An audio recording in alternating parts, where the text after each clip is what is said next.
Despois de tantos meses de traballo para chegar hasta aquí, para organizar isto, esta é a parte máis satisfactoria, polo menos para min, non? A posibilidade de ter a esta xente que temos convidada, relatores, relatoras, fotógrafos, fotógrafas, músicos e músicas, en fin, toda a xente que está pasando por aquí, que para nós é un auténtico luxo, e sobre todo que nos permite abrir a mente a novos mundos, a novas fronteiras, a novas visións, e cumpre o obxectivo fundamental de Acampa, que é enriquecer a nosa capacidade de pensar, a nosa capacidade de opinar, o noso criterio e, sobre todo, o máis importante, o centro da idea de Acampa, que é conquerir a unidade das organizacións e das persoas que pensamos que este planeta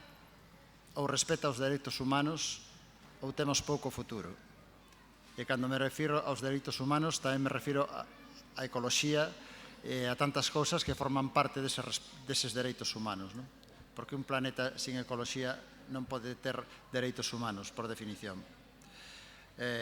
Vou empezar a presentarvos a estas fotógrafas e fotógrafos que, ademais, como vedes, estamos ao 50%, o sea que está ben a cousa. Vanessa é fotoxornalista, é galega, é de Coruña, traballa aquí, é fotógrafa documental, comenzou a súa traxectoria no 2006 e publica diariamente en prensa galega, o sea que os que somos de aquí sabemos quen é Vanessa e que fotos fai, non? As mulleres, a industria, os temas sociais son os temas recorrentes no seu traballo máis persoal. Apostar por unha información máis xusta é unha das súas motivacións. Recoñecida coa medalla de prata dos premios NH6, lo mejor del periodismo, España e Portugal, pola súa reportaxe Unha ollada crítica. Pois casi eu diría que empecemos, en vez de ler todos os currículums, que empece xa Vanessa coa súa presentación.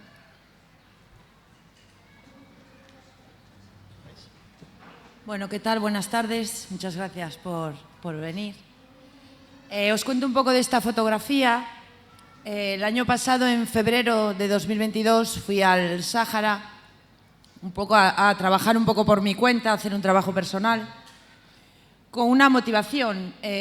Como sabéis, en el Sáhara los campamentos de refugiados llevan aproximadamente 50 años y varias generaciones de mujeres ya pues habitan los campamentos, desde las abuelas, las madres, y ahora están las jóvenes, las mujeres jóvenes saharauis. Yo me preguntaba desde aquí en qué situación estarían ellas, ya con una diferencia generacional con sus abuelas, pensando un poco en cómo serían estas mujeres jóvenes de entre 20 y 30 años, con otra educación, una vez que sus abuelas y sus madres hacen los cimientos de los campamentos de refugiados mientras los hombres están en el frente, las mujeres construyen las bases, la educación, la sanidad, con lo cual estas mujeres jóvenes tienen acceso a una educación y también en estos tiempos tienen acceso a Internet. Entonces yo me preguntaba cómo se veían ellas y qué posición estaban ellas allí en los campamentos de refugiados, digamos que con su futuro retenido, ¿no? Cuando llegué allí, pues lo que me encontré fueron mujeres de, pues eso, entre 20 y 30 años, 23, 24, totalmente preparadas académicamente, gracias a unos convenios que hay con el gobierno saharaui. Ellas tienen acceso, ellas y ellos, los jóvenes, tienen acceso a estudiar en universidades de Argel, por ejemplo. Ellos estudian el colegio y el instituto en los campamentos de refugiados y después pueden ir a Argel a estudiar una carrera universitaria. Hatja tiene 24 años y es licenciada en biología. Ellas tienen esa oportunidad de estudiar en estas universidades. Están bastante recluidas en estos centros, ¿vale? Es como ven a estudiar aquí, te lo permito, pero tampoco te menees mucho, con lo cual prácticamente no salen de la universidad, del campus.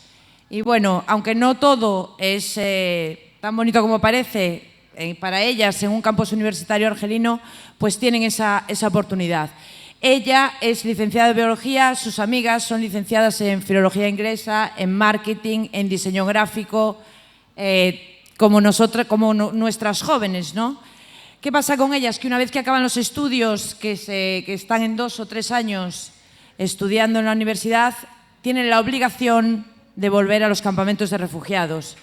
No pueden salir de allí porque son apátridas, están totalmente atrapadas.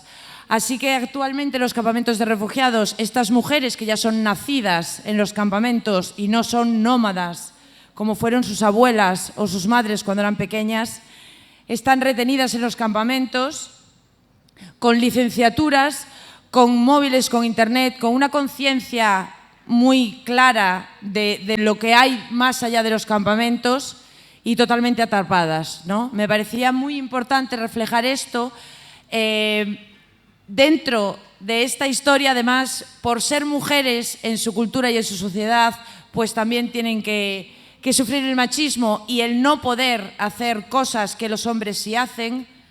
Así que todo esto para mí creaba una temática que debía de tratar. Hadja tiene 24 años, como dije, es licenciada en biología y, entre otras cosas, lo que quiere es tener coche propio y conducir. Allí las mujeres no pueden conducir, no está bien visto, con lo cual este es un coche que nos dejó un amigo de ella. Para mí Hadja es la inspiración de todo este trabajo, precisamente por esto. Es una joven sobradamente preparada, igual que lo estuve yo y que lo estoy en su momento, y las mujeres jóvenes de cualquier lugar del mundo, y quiere tener igualdad de oportunidades. Cuando este año Abad contactó y hablamos de la temática odio y convivencia, para mí Hadja representaba las dos cosas. El odio que sufre el pueblo saharaui, por lo que ya sabemos desde el exterior, el odio que sufre ella por ser mujer en un campamento saharaui, y la convivencia porque son ellas, todas estas jóvenes, las que intentan adecuarse y las que intentan convivir en igualdad dentro de su sociedad. Para ella es totalmente incomprensible por qué no puede tener un coche y conducir y buscar un trabajo y ir a trabajar por su cuenta, y muchas otras cosas que les pasan allí. Todas sus amigas están en la misma situación, hay muchos jóvenes también en la misma situación. Una vez que llegamos a este punto con ella, tirando más del tema, nos damos cuenta que ellas, gracias a Internet, también montan negocios propios, se buscan la vida, saben sobrevivir y aportar a su comunidad. Una vez que las bases de la comunidad ya están asentadas por sus abuelas y sus madres, pues las jóvenes aportan de otra forma. Digamos que conocen sus derechos, saben perfectamente sus derechos y los quieren para ellas también. Hay una diferencia también con sus abuelas entre lo colectivo. Sus abuelas siempre pensaban en la sociedad saharaui como un colectivo, como algo que tenía que ser un trabajo colectivo y una colectividad para poder sobrevivir, y ellas en cambio ya están en esa individualidad de ser personas con derechos y mujeres que quieren ser libres en muchos aspectos. Creo que ellas, por estar allí, tienen una problemática específica. Y bueno, Hadja, esta fotografía me gusta mucho. Estábamos en una zona de dunas que los turistas no podemos acercarnos mucho, pero por allí podíamos conducir libremente. Todos los coches que hay allí son como Toyota y Mercedes, porque por la arena solo hay una carretera que conecta los 5 campamentos, que están separados, digamos, como a unos 200, 300 kilómetros entre sí, y hay unas carreteras simplemente, una ramificación por donde se puede circular. Ella está pues en un Mercedes que nos dejó un amigo un poco a escondidas para que pudiésemos hacer fotos y bueno, y yo enseñaros un poco que existen estas mujeres, ¿no? Que son mujeres jóvenes que tienen toda una vida por delante, que están atrapadas allí en el medio del desierto, que no tienen oportunidades ni tienen nada y que están igual de preparadas que todos nosotros.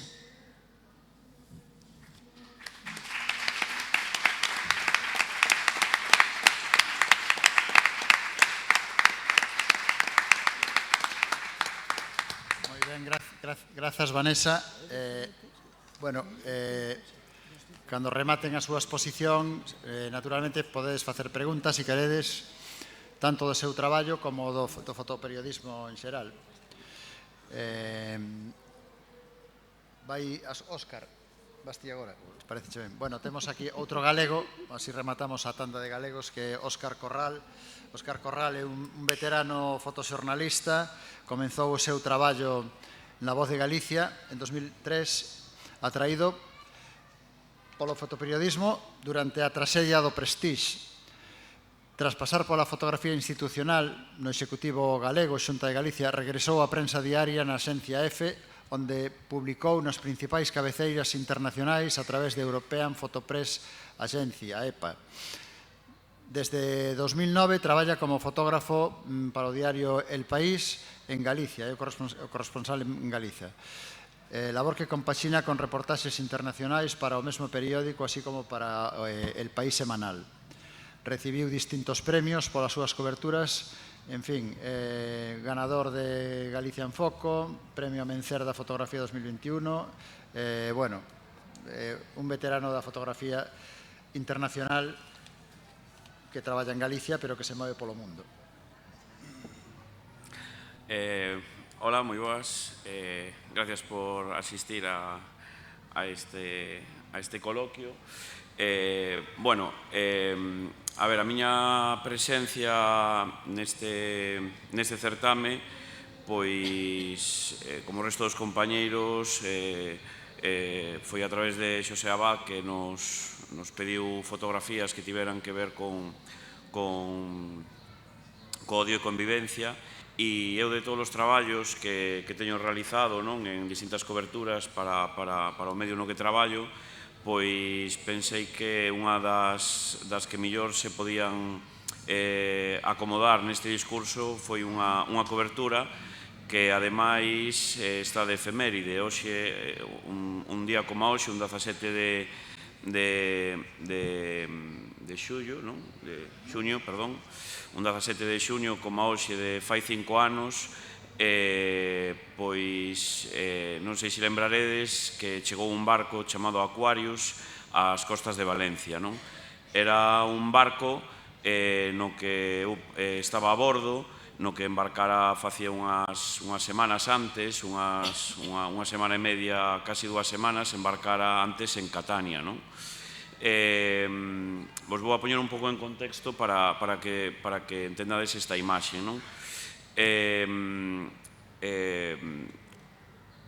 Facía pouco que se celebraran as eleccións en Italia, e por primeira vez en Italia pois chegara unha forza de extrema dereita a ter opcións de tocar poder. Esa forza estaba liderada por un señor chamado, que agora volve a estar bastante de actualidade, Matteo Salvini.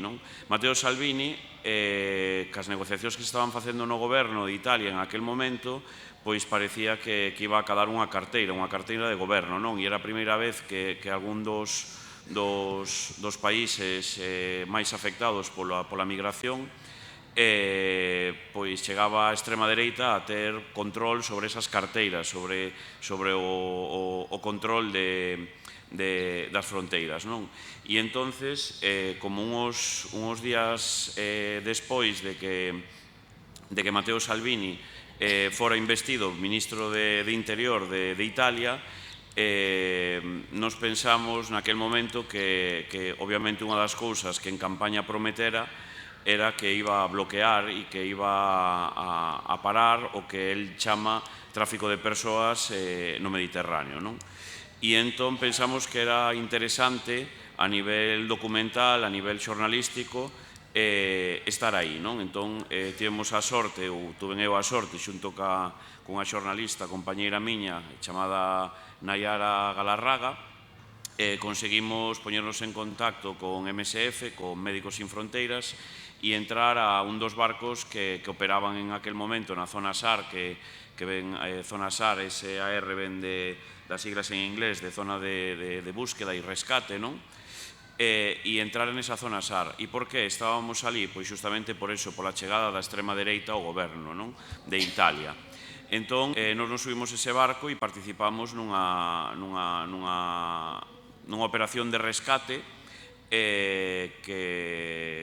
que infelizmente podía ser unha operación de rescate máis, é dicir, unha operación de rescate que se facía por parte da ONG SOS Mediterráneo en augas de fronte á fronteira de Libia, e fixemos un rescate, fixemos, a miña parte documental, fotografiei todo o que aconteceu aquela noite. O problema realmente que comenzou en aquel momento, ora xa fai 5 anos, é que xustamente a chegada desta extrema dereita ao poder de Italia fixera como un efecto chamada, porque se decía entre os inmigrantes que a chegada de Salvini que se iban a bloquear e que xa iba a ser imposible chegar ás costas europeas, que era onde estaba esta xente retida en Libia. Entón, o que aconteceu foi que aquela noite de uns días antes do 17, xa non me acordo exactamente que noite foi, pero tranquilamente, pois, cando empezaron a sonar as chamadas de socorro internacionales de embarcacións a deriva na zona do Mediterráneo, pois foi un constante goteo de chamadas, é dicir, frivolizando un pouco, parecía aquello el metro en hora punta, é dicir, aquelo estaba cheo de xente, había un montón de embarcaciones pedindo socorro, e entonces, pois no barco no que iba eu a bordo, pois empezou todo operativo para traballar no rescate destas persoas que estaban a deriva, Foi unha noite moi intensa, foi unha noite na que traballamos documentando todo o que ali estaba pasando no Mediterráneo.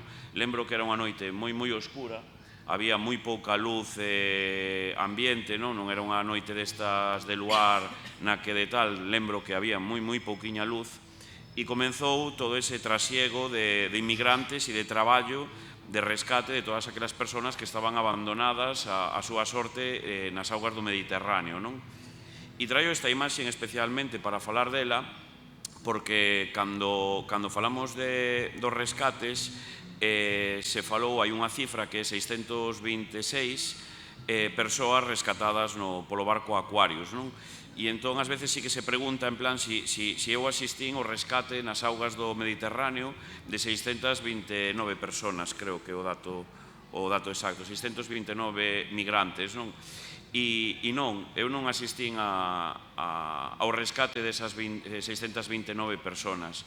O que acontece é que hai unhas leis internacionais que obligan a socorrer a calquera embarcación a deriva, e a esas leis está suxeita, máis alá das órdenes que poda dar Matteo Salvini, a nivel internacional están suxeitas calquer tipo de embarcación.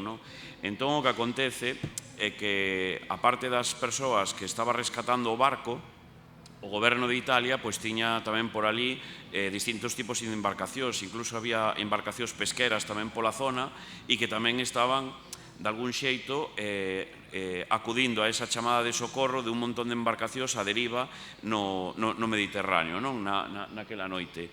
E entón, todas esas embarcacións rescataron tamén a persoas que non foron rescatadas polo propio equipo de SOS Mediterráneo do barco Aquarius, senón que son, de algún xeito, rescatadas tamén polo propio goberno italiano e por todas esas embarcacións. Pero, igual que teñen teñen obligación a rescatar a esas persoas a deriva, pois tamén, de algún xeito, permiten levalas ao que consideran un lugar seguro. Entón, nesa altura, e naquela noite, o que se consideraba un lugar seguro era o propio barco Aquarius. Era o punto máis seguro para colocar esas persoas. E entón se realiza isto que estades vendo. Isto se lle chama transfer.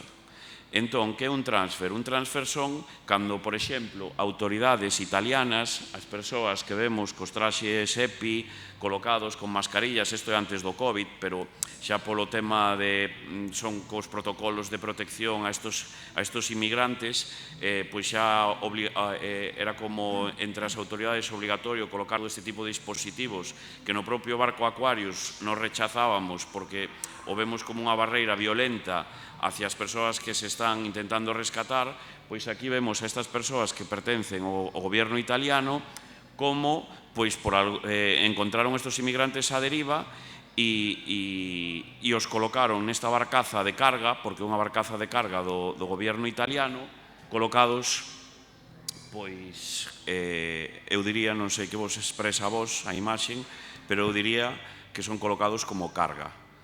É dicir, tratan as persoas dunha maneira pouco humana e os colocan como carga, non?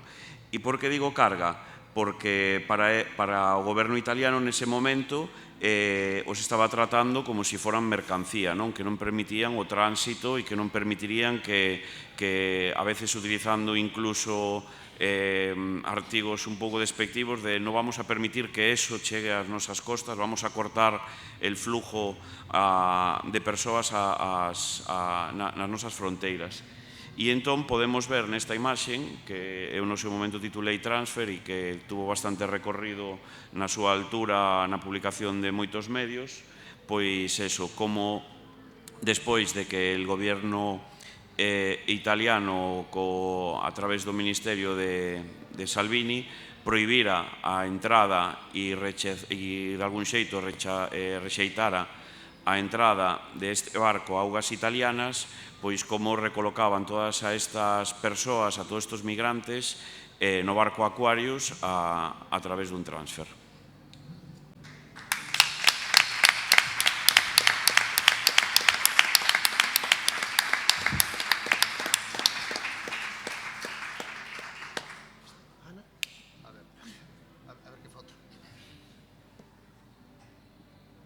Bueno, temos un pouco de barullo porque nos contraprogramaron con unha concentración de peluqueiros ali en frente, que se queredes cortar o pelo vos lo cortan por 8 euros.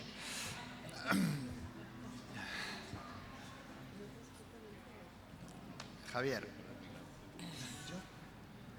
Sí, no, vamos a ver, bueno, ahora vai a falar Javier Bernardo, que é o autor da exposición Traxedia na Porta Sur de Europa.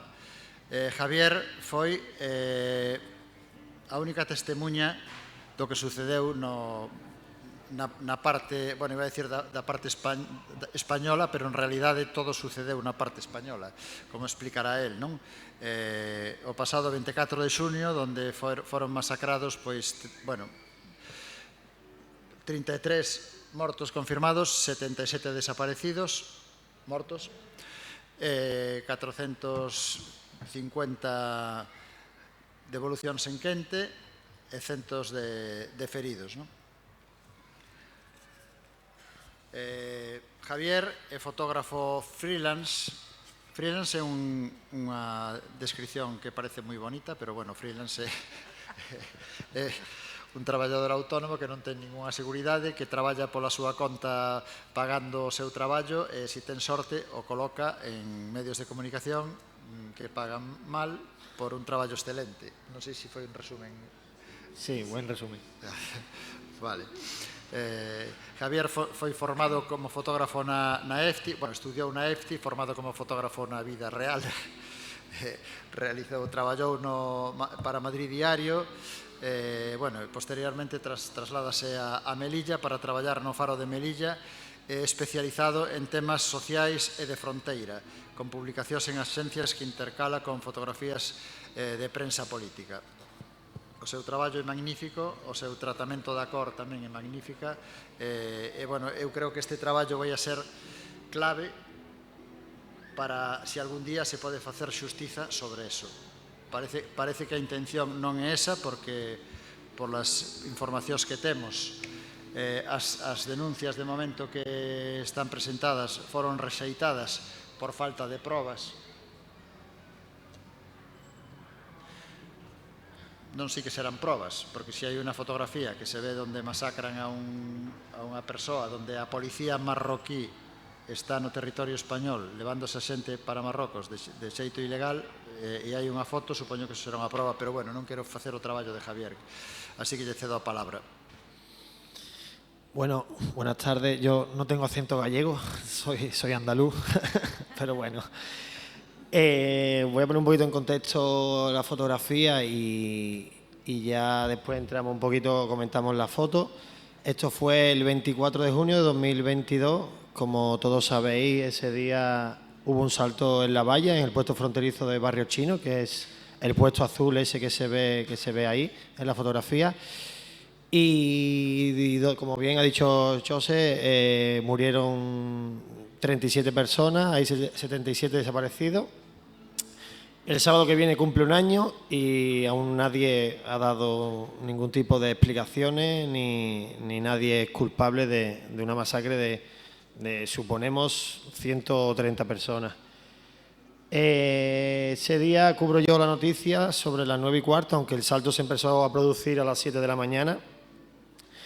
Y como podéis ver, ahí, ese puesto fronterizo de Barrio Chino es un puesto de aduana, de mercancía, que solo pasa la gente que pasa mercancía de Melilla a Marruecos, y está cerrado.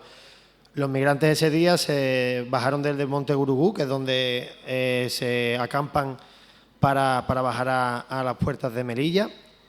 Y ese día, extrañamente, intentaron entrar por las puertas. Nunca se había intentado un salto por las puertas del puesto fronterizo.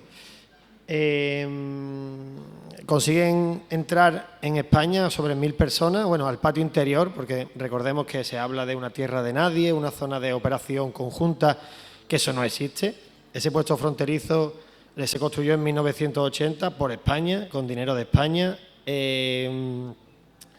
Está en el catastro, todos podéis meter, buscar la parcela del catastro y ver que todo el suelo ese del Barrio Chino, donde se ven las imágenes que fueron filtradas con los cuerpos tirándose uno encima de otro, es suelo español, que si alguien dice lo contrario no es así. El problema es que hay ahí lo comentaba antes en la guía, la visita, nadie va a reconocer que ese suelo es de uno o del otro. Si España reconoce que el suelo donde estaban los cuerpos es marroquí, hemos perdido terreno. Si Marruecos reconoce que ese terreno es español, está diciendo que Melilla es española. Y para ellos Melilla y Ceuta no es española. Así que ahí hay un tipo de interés cruzado. Todo sucede en suelo español. La fotografía que tengo yo aquí logran pasar como unas 500 o 600 personas. Son embolsadas por la Guardia Civil, la Policía Nacional, lo vemos ahí a la derecha. La mayoría son sudaneses, que son potencialmente personas con derecho al asilo. El 95% de las personas que entran reciben asilo. Lo que pasa es que ahí no hay ningún tipo de pregunta. Un guardia civil no habla árabe, ni francés, ni inglés. Bueno, no lo sé, pero lo dudo. Para preguntar de dónde viene, qué tipo de circunstancias te han hecho llegar ahí y tal. La fotografía, esta serie de fotografías nos sirve un poquito para desmentir todas las explicaciones que nos han dado a posteriori.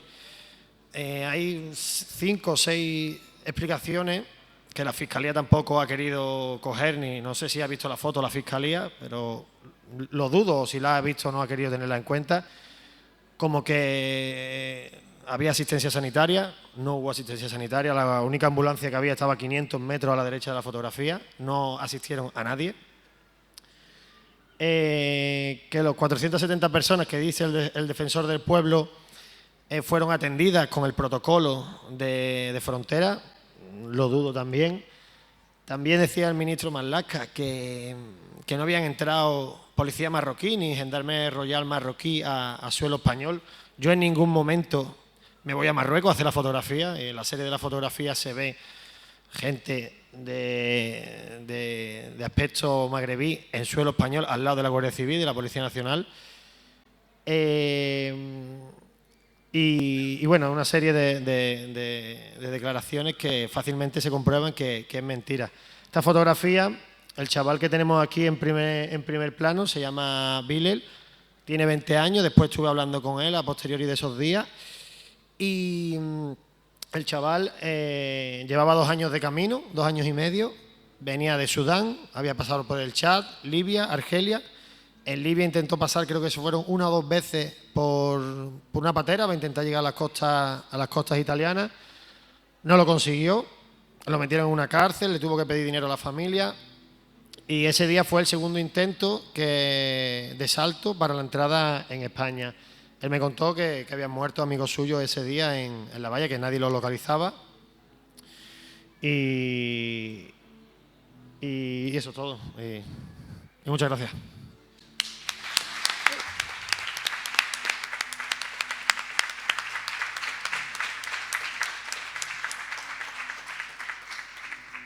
Ben, esta fotografía é de Hanna Harcebek, que é fotógrafa freelance polaca, ten unha mestría en Ciencias Políticas, é autora de informes sobre refuxiados nas distintas axencias da ONU, na que traballaba con un salario digno, e deixou esa comodidade, ese salario para facerse fotógrafa freelance, porque o que lle interesaba e o que descubre é que onde podía ser máis útil era facendo este tipo de investigacións fotográficas. Eu a Hanna definiría como fotodocumentalista, máis ben, porque non é fotoxornalista exactamente, non? Fai proxectos e unha vez que os ten feitos, pois os move como se pode, non? Ela viaxa pola Franxa de Gaza, por Irán, Filipinas, e dende 2008 reside en España compaxinando os seus proxectos personais coa decencia de fotografía no IFTE de Madrid. Bueno, ten publicado en os seminarios internacionais máis importantes, revistas, ten un montón de premios, ten bolsas, en fin, tedes todos os currículums perfectamente definidos, tedes todas as fotos maravillosamente impresas no catálogo que temos ali, que é un libro catálogo que costaría 30 euros nunha librería facilmente e que aquí podedes levarvos por 10. É un formato antigo porque é un formato de libro físico, pero tedes, eu levaría ese catálogo por varias razóns. Unha, por ter as fotos para poderlas repasar, tedes as biografías e, sobre todo, tamén porque contribuídes e colaborades a que a Campa teña algo máis de posibilidades de difusión, sobre todo, que é o que necesitamos, non?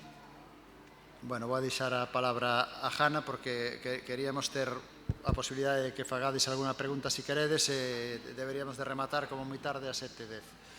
Hanna, gracias. Hola, buenas tardes a todos y gracias por venir.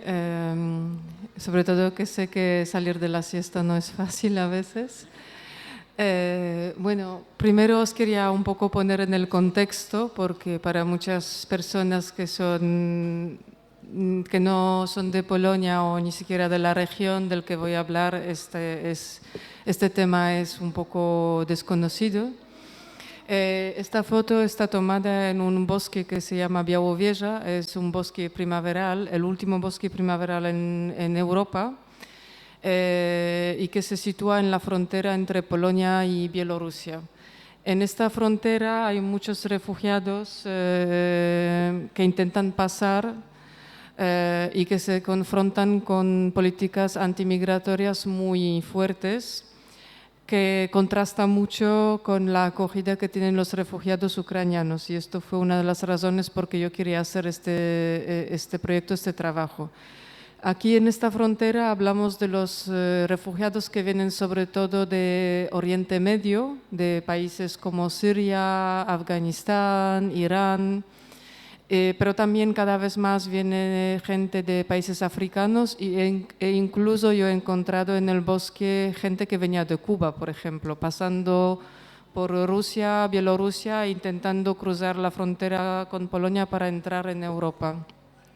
Y obviamente estos refugiados son los refugiados de segunda clase y son refugiados que Polonia absolutamente no quiere aceptar, ¿no? No es un flujo muy grande. Es una ruta nueva que se está abriendo, que toda la crisis todo el flujo empezó básicamente en agosto, septiembre de 2021, pero desde entonces había como unos 40.000 personas que intentaron cruzar la frontera, pero es muy difícil conocer los datos exactamente porque nadie realmente lleva el registro y aún menos el gobierno polaco. Pero esta ruta se está un poco desarrollando porque incluso si el bosque es muy difícil a cruzar, y voy a decir por qué, todavía se sigue considerando como una ruta más fácil que la ruta mediterránea y mucha gente escoge esta ruta frente a lo que podría pasar en el mar. Por desgracia, muchas veces no saben, no están preparados a lo que significa cruzar este bosque. Ellos piensan que van a cruzarla, muchos vienen con un viaje prepagado, un visado hasta Bielorrusia, hasta Rusia o hasta Rusia. Yo encontré algunas personas que incluso tenían un seguro para el viaje comprado, o sea, venían pensando que van a hacer una excursión casi y que rápidamente van a entrar en Europa y luego se confrontan con este bosque. El bosque este es muy difícil para cruzar, uno porque es un terreno muy antiguo donde hay muchas caídas de árboles, muchos pantanos y además es un clima bastante hostil, sobre todo en invierno las temperaturas pueden llegar hasta menos 20 grados. Y yo justamente esta foto la hice en invierno en una de las intervenciones en las cuales pude participar con los voluntarios que aportan ayuda a los refugiados que se esconden en el bosque. ¿Cómo funciona la ayuda allí? No hay organizaciones internacionales, no hay ninguna base, ningún campamento. Esta gente simplemente se esconde en el bosque intentando pasar e intentando evitar los guardias fronterizos, porque si guardia fronterizo les atrapa, en general lo que suelen hacer es echarles de vuelta del lado bielorruso y además rompiendo teléfonos, impidiendo que tengan cualquier tipo de comunicación con el mundo exterior. Y muchas veces estas personas tienen que pasar la frontera ida y vuelta de esta manera, que pasan una vez, el guardia fronteriza les atrapa, les echa del lado bielorruso, intentan pasar otra vez y es como una historia que puede durar meses. Yo encontré personas que hicieron este intento de pasar la frontera 17 veces y 17 veces fueron echados del otro lado. Podéis imaginar lo que eso significa al nivel de desgaste físico, pero también emocional y psicológico, ¿no? Y en este caso había como 2 refugiados sirios que llamaron a los voluntarios locales pidiendo auxilio, porque uno de ellos, el que podéis ver un poco en la foto, es una foto muy oscura porque ya había bastante oscuridad y obviamente no se puede utilizar ningún flash ni nada por el estilo, porque cualquier tipo de luz adicional puede revelar el sitio y esto expone a más riesgo a que el guardia fronteriza nos puede encontrar. Entonces había 2 refugiados estos sirios, uno de ellos, el que tenéis en la foto, tenía 24 años, un ingeniero que estaba en segundo estado de hipotermia. Nosotros cuando llegamos ahí, yo estaba con 2 voluntarios, una de las voluntarias era una médica. Cuando llegamos al bosque, primero tardamos 3 horas para llegar a través del bosque. No era una distancia muy grande, pero justamente era muy difícil para llegar por lo que estaba explicando, las caídas de los árboles, tienes que dar vueltas, tienes que poner atención también a las cámaras que la Guardia Fronteriza colocó en todo el bosque para detectar movimientos y grabar movimientos, para así detectar dónde están los migrantes. Entonces tienes que poner atención a todo eso para poder llegar al refugiado. Y después de 3 horas de camino, con una temperatura de menos 11 grados, hemos llegado al sitio donde él estaba y obviamente él estaba en una situación absolutamente difícil y peligrosa para su vida, no conseguía moverse por sí mismo, estaba completamente mojado ya porque llevaba varios días. Entonces teníamos que cambiarle la ropa, un poco intentar protegerle del frío. Normalmente cuando una persona tiene hipotermia, lo primero que tienes que hacer es justamente protegerle del frío y ponerle en un sitio seco y con una temperatura más alta para que su cuerpo empiece a recuperar un poco, ¿no? Eso es lo primero que hay que hacer. Obviamente hacer esto en un bosque lleno de nieve con menos 11 grados es imposible, ¿no? Y entonces lo que pasaba es que durante 2 horas Las dos voluntarias estaban como aportándoles auxilios y finalmente después de 2 horas la médica decidió que hay que llamar a ambulancia porque este hombre se puede morir simplemente y nosotras no éramos capaces de sacarlo de ahí.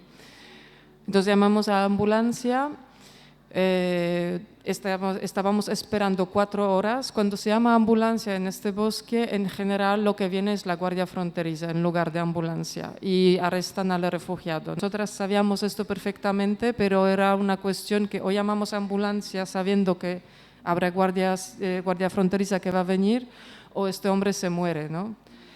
Entonces llamamos a ambulancia y después de 4 horas, durante las cuales ya empieza a oscurecer. En Polonia, en esta época de año, a las 3:30 ya es la noche profunda. Entonces ya empezaba a oscurecer. Nosotras ya no teníamos ni cosas calientes para beber ni para comer. Y yo repito, era 11 grados menos 0. Y estás ahí sentado esperando y todavía nosotras teníamos una ropa buena, pero él obviamente estaba en un estado mucho peor. Bueno, a lo largo de 4 horas, la Guardia Fronteriza me llamó, creo, 4 o 5 veces. Yo era la única que tenía una cobertura en el teléfono porque también es una región a donde hay muy poca cobertura, es muy difícil captar el network. Entonces, a lo largo de estas 4 horas me llamaron como 4 o 5 veces diciendo que no son capaces de encontrarnos, lo cual también para mí era un poco como que te doy coordenadas y todo lo que quieres para que vengas, para que rescatas a esta persona y me dices que no consigues encontrarme. ¿Qué significa esto, no? Y finalmente, después de 4 horas, o sea, ya nosotras ya estábamos con él 6 horas, llegan bomberos y llega Guardia Fronteriza, obviamente sin ningún médico al bordo, ¿no? Y repito, era una llamada para decir que hay una urgencia, que hay una persona en peligro de muerte, ¿no? Llegan, pero no hay ningún médico al bordo de los 2 coches. Cuando vinieron, pasó como 1 hora de negociación, durante la cual todo lo que era más importante para Guardia Fronteriza era hacer un interrogatorio de nosotras para saber cómo es posible que nosotras estamos en este bosque con él, porque en esta frontera se criminaliza muchísimo cualquier tipo de ayuda a los refugiados. Hay incluso gente que, por ejemplo, si a alguien se ocurre ayudar a una persona a pasar un tramo dentro del bosque, esto puede ser interpretado como ayuda en el tráfico humano y en Polonia esto significa 8 años de cárcel. Obviamente es completamente ilógico y de momento nadie ha sido condenado, pero hay siempre este miedo que puedes tener problemas, ¿no? Y finalmente, después de 1 hora de negociaciones en las cuales yo nunca revelé mi identidad como fotoreportera porque tenía miedo que me van a destruir la cámara o romper la cámara y yo sabía que es importante que saca las fotos de esta situación. Entonces yo me presentaba como una voluntaria. Pues finalmente conseguimos que aceptaron sacarlo del bosque, pero le pusieron en el coche de guardia fronterizo y lo llevaron a su puesto, ¿no? Nunca lo llevaron al hospital, a pesar de la indicación clara del médico que estaba presente con nosotros. La médico quería también subir al coche con guardia fronterizos para acompañarles en el viaje por si pasa algo con el refugiado, una cosa lo más normal del mundo. Obviamente se negaron y es también un procedimiento habitual. Diciendo que es un coche oficial y que en este coche oficial nadie puede subir, completamente una idiotez, ¿no?